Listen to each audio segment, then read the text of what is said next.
What's up, guys? Adventures of Bitcoin here, and I talked earlier today about the BCC coin and some of the research I was doing into the rich list. I'll try to present the data as best I can. This information is probably just going to reinforce what you already believe, and I'll try to be as unbiased as I possibly can be, being that I'm kind of wrapped up in this whole thing. But keep in mind also, I'm going to be getting a lot of dislikes because it's going to have BCC, BitConnect in the title. We're going to be talking about lending platforms and coins associated with lending platforms. So I'm going to get a ton of dislikes, love it or hate it. So if you don't mind, do me a favor and hit that like button, because I'm doing this as a service to the community. Come to your own conclusions and make your own decisions on what to do. So, okay, so here it is. I stumbled upon a video that someone has. It's actually Craig Grant's video from a while back, from back in October. Someone else had it posted. And I was going through it and I saw there was a screenshot of the rich list of how it looked in October. Actually, this one's in January, so let me put the October one. Okay, so this is the October screenshot of what the rich list looked like. So it's safe to say in October, things were chugging along. Nobody really knew of any issues, or possibly knew of any issues. Everything was running smooth sailing. So as you can see, we have seven wallets here in the top 10, and then we have 8, 9, and 10. Now, the reason why I have these guys highlighted, well, before I get into that, pay attention to this ring here, this ring graph, just to give you an idea of the difference. Okay, so this ring graph, it says 76% of the coin holders, people actively staking or having money in BCC wallets. This isn't loans, right? This is actual money in BCC wallets. This is the top 10 holders. They have a majority of the coins, 76.4%. And in the red, the next highest is 21.2%. That's the top 100. And then the top 1,000. And then the green is everybody else. Okay? Very small. So it's very clear who holds all the coins, literally. So I'm going to pull up another one just to show you a difference. Okay, so this is from January 19th. This is from Trevon's video, 16, 17, 18, 9. So 3 days after the BCC price dumped. Okay, after they closed lending and everyone dumped their coins. All right, so you can see now the top 10% reduced down to 31%. And then now we have 50% of the coins are held by pretty much everyone else that's not a whale. And the reason for that is obviously because all the loans got dumped into BCC, and all these people that were holding, a ton of their coins in loans now had it in their wallets. So that they now became the whales in this scenario. So 50% is everyone, over anyone that's 1,000 and above, top 1,000 and above is this green section. And the top 10 are only 31%, followed by the top 100, which is 11%, and the top 1,000, which is 7.6%. Now we're going to compare this with what we see today. This is now after people had plenty of time to digest the information. They had plenty of time to do whatever it is they were going to do with their coins, just for comparison's sake. So this is January 19th, and this is today. So not much of a difference. So if I try to pull this away here, and you can see them side by side, not much of a difference.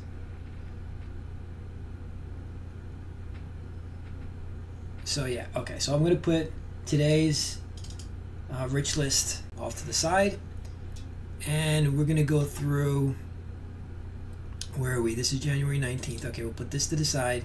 We're going to focus on when things were running smoothly. No one had any inclination of any issues, smooth sailing, okay? If we look at this top 7 The reason why I didn't circle them and why they're significant is these guys here on the 19th were not in the top 10 anymore. They were gone. In actuality, these 7 had zero balance on the 19th, from what I can tell. So with this guy here, the top 8, Mr. 8 here, he's highlighted in red because he's actually right here on the 19th. You can see he got bumped up because all of these guys cashed out. So Mr. 8 here bumped up to number 2 in the rich list. And also you can see this guy number 10, he bumped up to 7, and a few of the others, they all bumped up on January 19th as the coins were reshuffling around and redistributing, as people were selling and some people were buying. Things got all kind of shuffled up, but they're still there on the 19th. And just to put things in perspective, just to get a dollar value. Okay, so Mr. 8 here, he had 336,215 coins on October 12th. So let's say October 12th, the price was, you know, let's be fair. I'm not going to look up exactly what the price was. Let's say 350. So that's 117,675,250 dollars on October the 12th. Actually, we are going to look it up. We're going to look this up right now. October 12th. The price was $197. I stand corrected. Okay.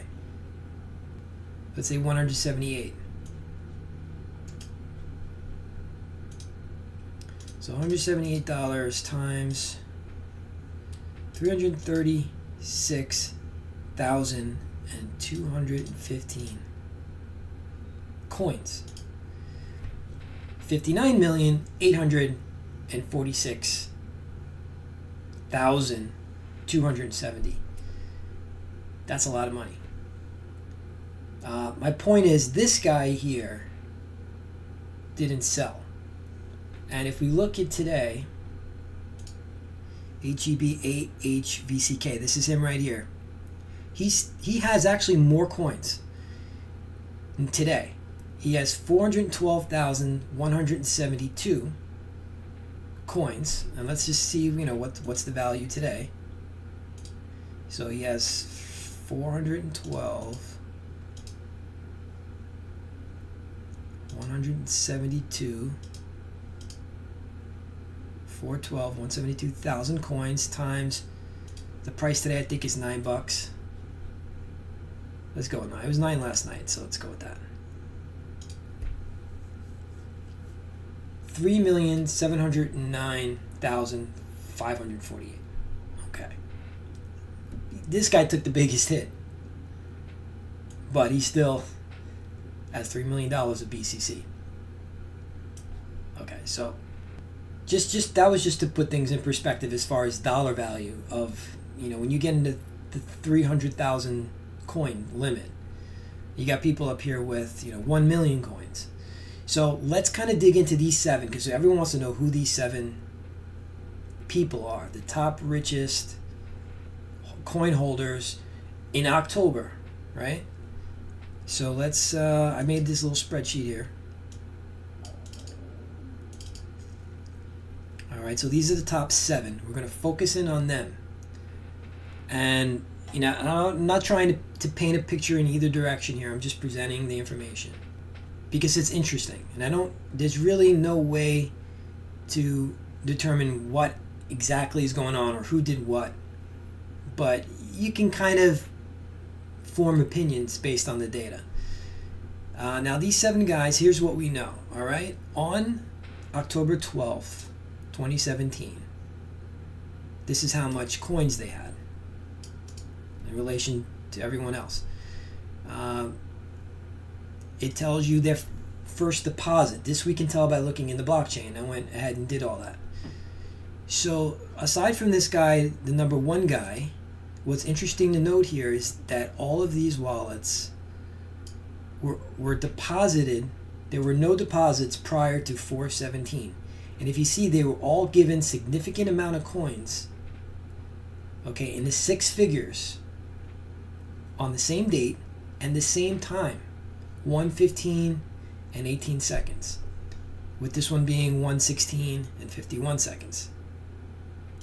So I think it's pretty safe to say that from at least from 2 to 7, these guys are the same guy or girl or group of people.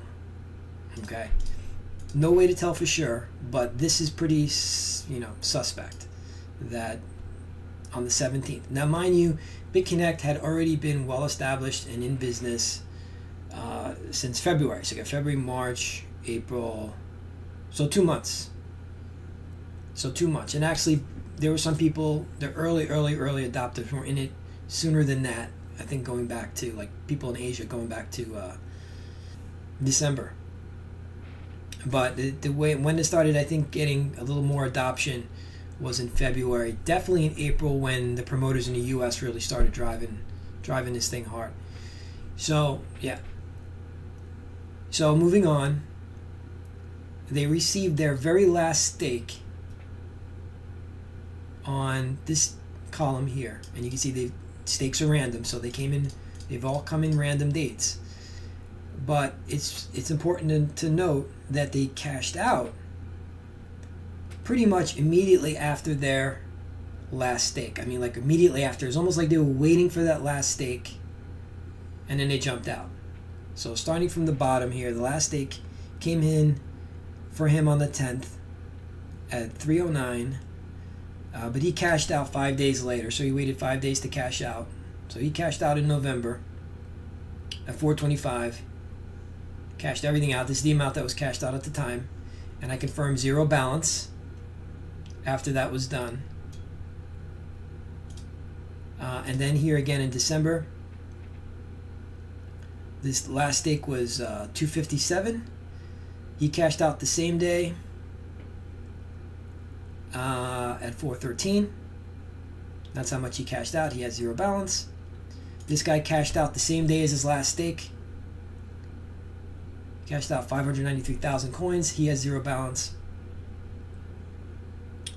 This one, 12:08, December 8th, he cashed out, he got his last stake at 7:45. It was plus, I think that should be plus 104,000, because it's going up. Because stakes are relative to the amount you have in there. He cashed out same day, 9:42, a few hours later. 0 balance. And this guy here at 12:01 or 12:21, 1:08.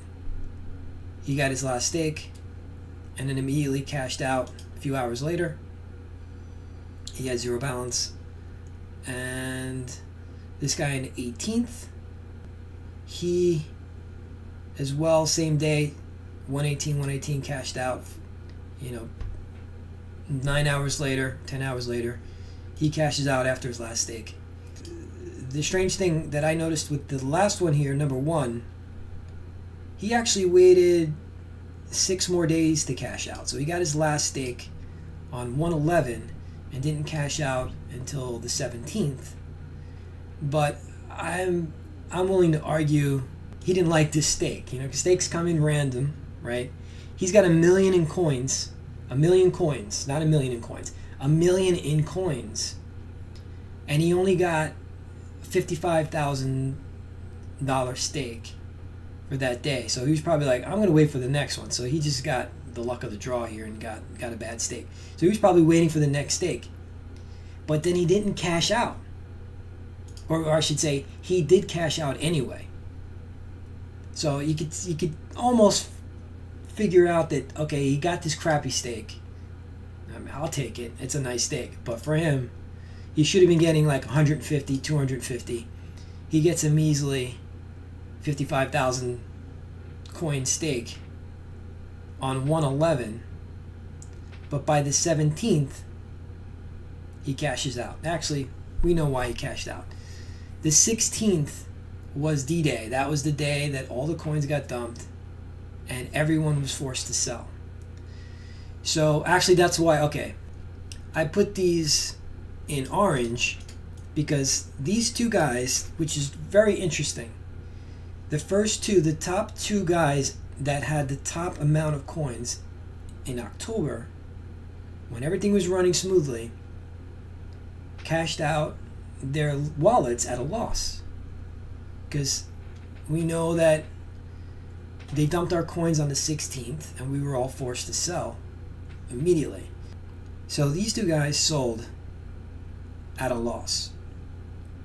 So very interesting information. So, you know, just based on gut and the data, what the data is telling me, I'm willing to bet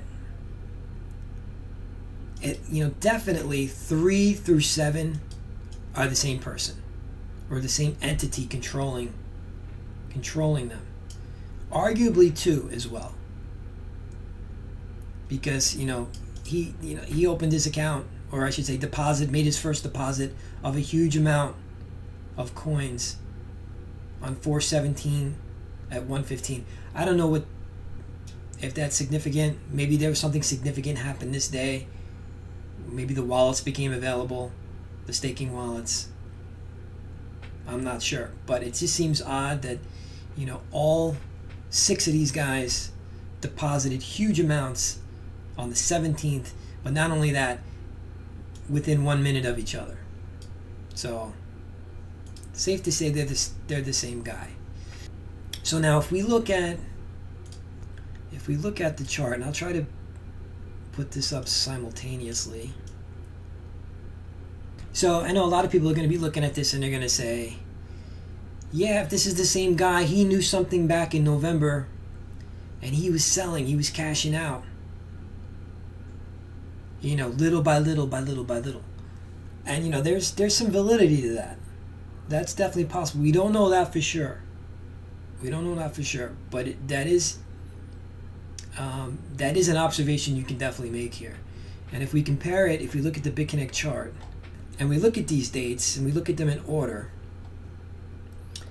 all right, you can see like the 15th, the next big sell was on the 24th.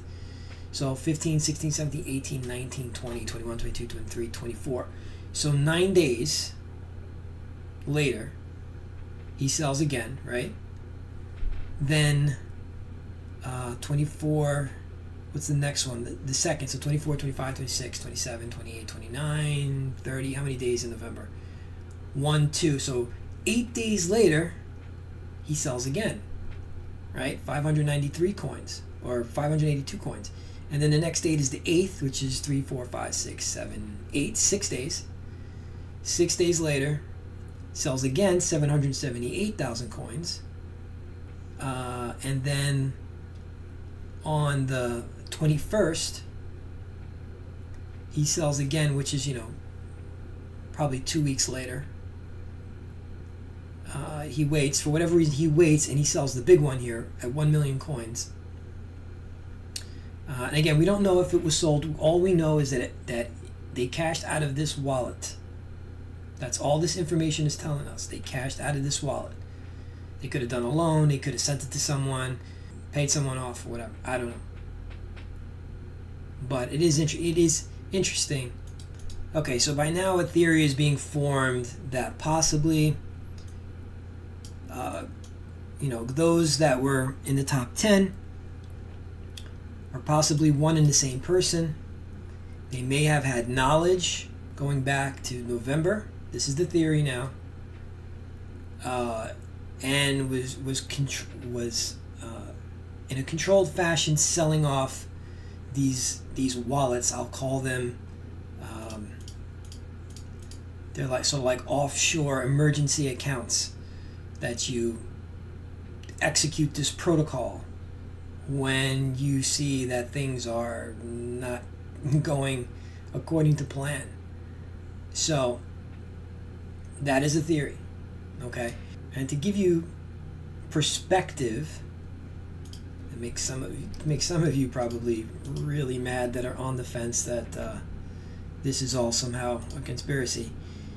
1,045,844 coins at the then value $374 is 391,145,656, and that is just this one wallet. This one wallet right here, number 3. Okay. So moving on, it does get more interesting. All right, so going back to the original screenshot from the rich list as of October.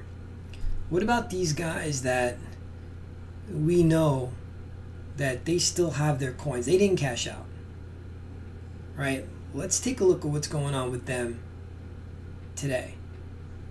Let's take a look at their wallets. So we know that these guys here, from 1 to 7, they got in April 2017. So they got in kind of late, and they cashed out early. They put in a ton of cash, and he withdrew a ton of cash. All right, so this guy here, number 8, he's number 2 today. So he had, at the time, he had 336,000 coins. Right now he has 172,000 BCC coins. So he's bought more coins. Possibly because maybe he didn't buy them, maybe they just got dumped and he didn't sell. They dumped his loans, he didn't sell. So the great thing about blockchains is everything is public. You can see everything from the first deposit and all the transactions that happened since. You can really find out a lot about what's going on with that wallet if you have the address. And we have the address of Mr. 8. He's number 2 now. So we're going to click on him and look inside here and see what's going on. All right, see all these that are marked stake? This, we know that this is a wallet that was, a desktop QT wallet, because there is no staking. There was no staking with no web staking with the BitConnect site. So these had to be actual wallets.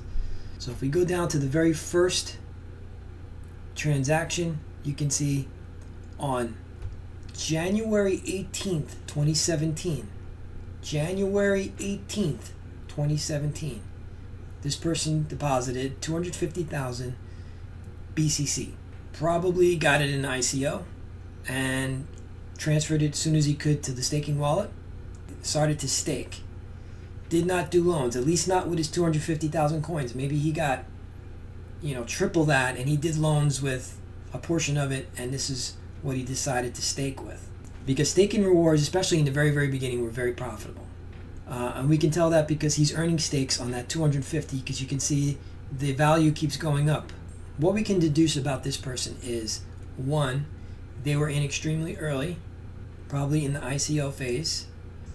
Maybe a developer, maybe, who knows? We don't know that for sure. All we know is they were in earlier than pretty much anybody I know. Because I think even Craig Grant found this back in February. And he held on to his coins all the way through the 18th. He's still holding on to his coins, still waiting on the next stake. Now this person here did not sell any of the coins in this wallet. Why is that? Because it looks like every month, well, he sold on the 14th. Actually, he got, which this is interesting. All right, so he received 39,995 coins on the 2nd, on January 2nd, and then withdrew it out of the wallet, the exact amount, on the 14th, 2 days before the coin dump. That's interesting. All right, let's try to figure out why that might have happened. All right, so let's first find out how much money this is. All right, so 39,000 coins times the value on the 2nd. So January 2nd, the price was roughly $387.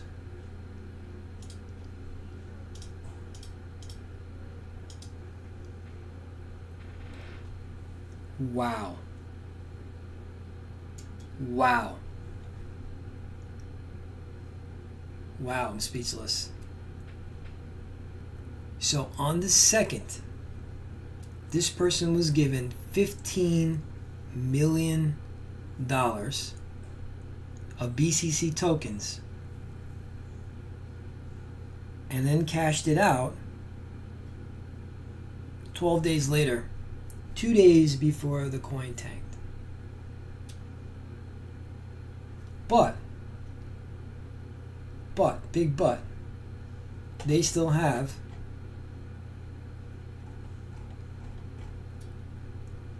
$412,172 tokens.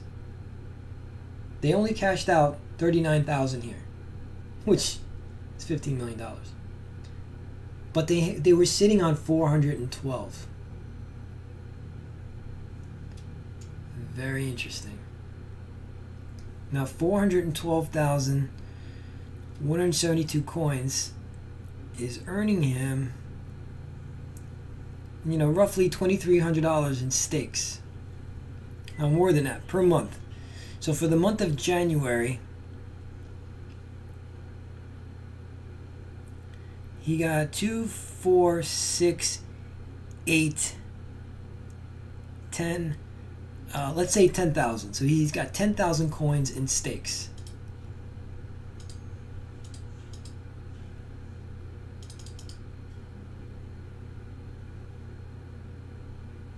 $10,000 coins times the current price. Let's go with $6. Let's go low. 60,000 a month. So even at the current price of BCC, this person has cashed out 15 million and is earning $60,000 a month today on BCC tokens. Wow. And this is the benefit of getting in super early.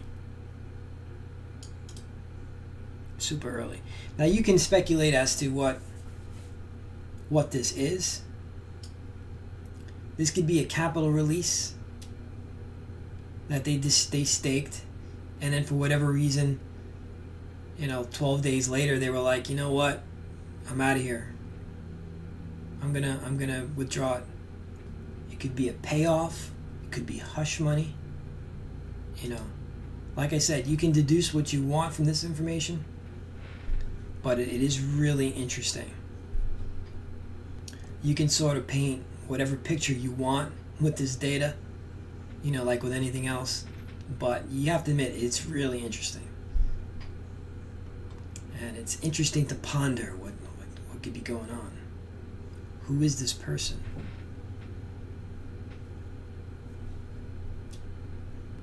So that's all great and good. How are we going to use this information to help us? What good is it to us? Well, one, this shows you that if you have enough BCC tokens, your staking rewards are pretty dang good if you have enough tokens.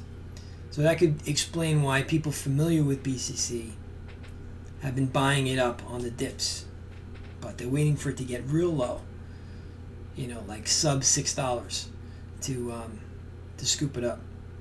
That could be a reason to hodl. So how else can we use this to help us going forward? So if you're in Davor coin and you're freaking out because the price has dropped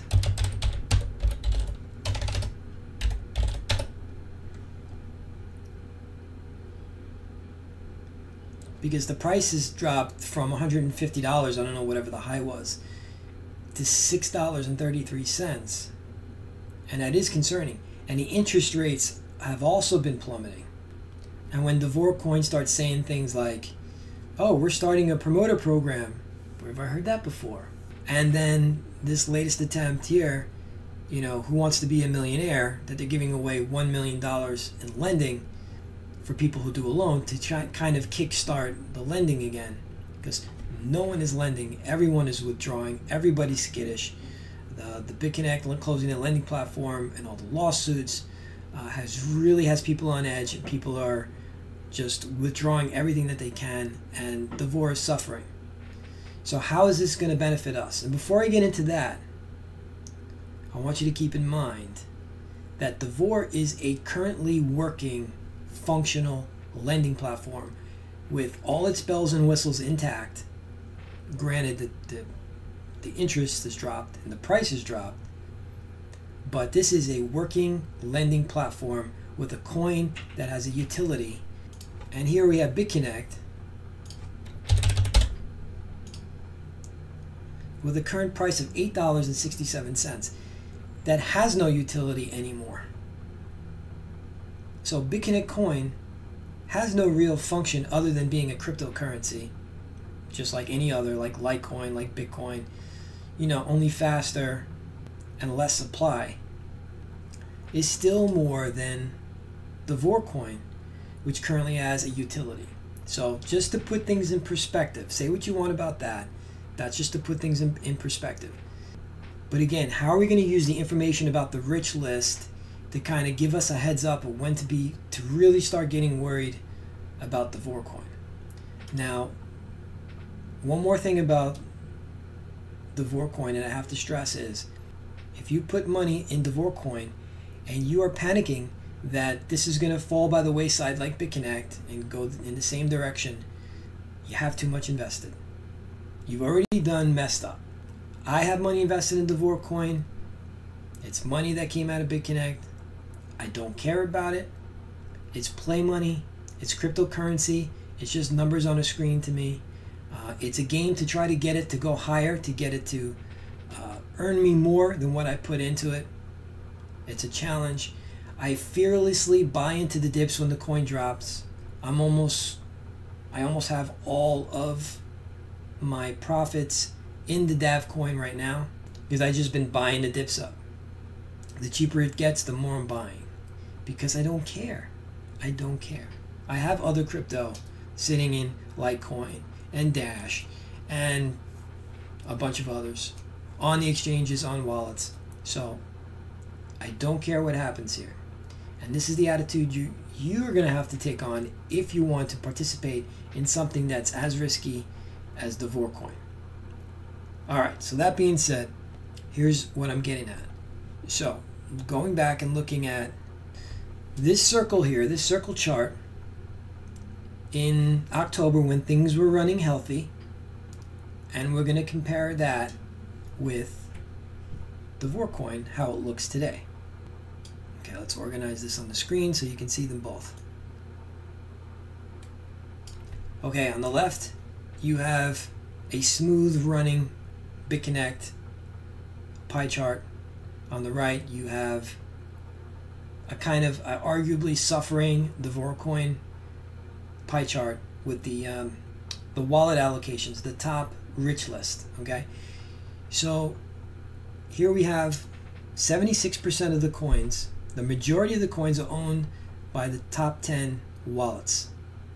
They own the majority of the coins. Here we have the top 25 on the Davor side.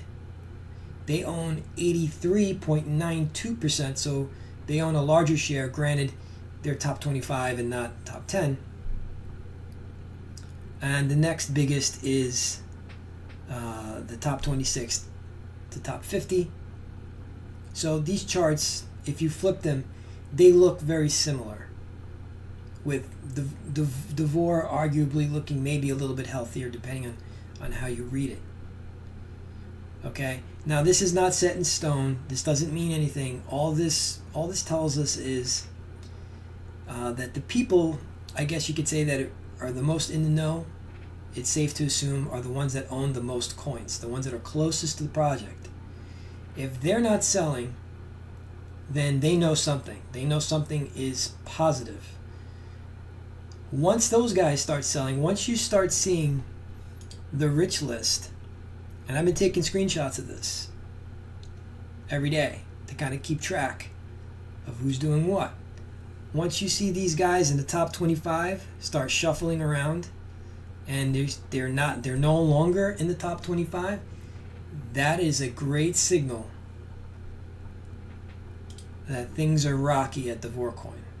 So in summary, what we're seeing here with the price and the interest rate, this could be all just noise having to do with, you know, the whole BitConnect thing. And another thing I'm going to say is, whatever we see, the people at Davor coin, the people behind Davor coin, they're seeing it too. They're paying attention. They know what's going on. So if people are saying, oh, if BitConnect lasted a year, then I'm going to invest in Davor coin for 10 months and then I'm going to cash everything out. Well, don't you think they know that? Usually, if they are malicious, and I'm not saying they are, because they have not done anything, in my opinion, to be malicious at all. But then again, I said that about BitConnect too. So, and still, there's a lot of things surrounding why BitConnect closed their lending platform. So, and there's a lot of things we don't know because of the nature of the anonymity with cryptocurrency in general, and we may never know. So, but Davor coin has done everything right thus far, even with the communication. Take it for what it is. If it helps you to make a decision, if it doesn't help you to make a decision, it's for you to decide. Okay? But for me, I feel a little bit easier, but then again, you got to check yourself. If you're staying up at night worrying about what's happening with investment in something that people are saying that is possibly going to go away one day, then you shouldn't be invested in it. You should put your money somewhere else. Or maybe you just shouldn't be in crypto. So, that's just my thoughts. Leave a comment. Hopefully a nice one. Hopefully a nice one. Reach in your heart. If you want to say something nasty, reach in your heart. Say something nice. You know, be nice to each other. We're all friends. We're all friends. We're all in this together. So with that, make sure you hit the like button, because I'm going to get a lot of dislikes. But it's for you guys. Alright, until the next video, peace.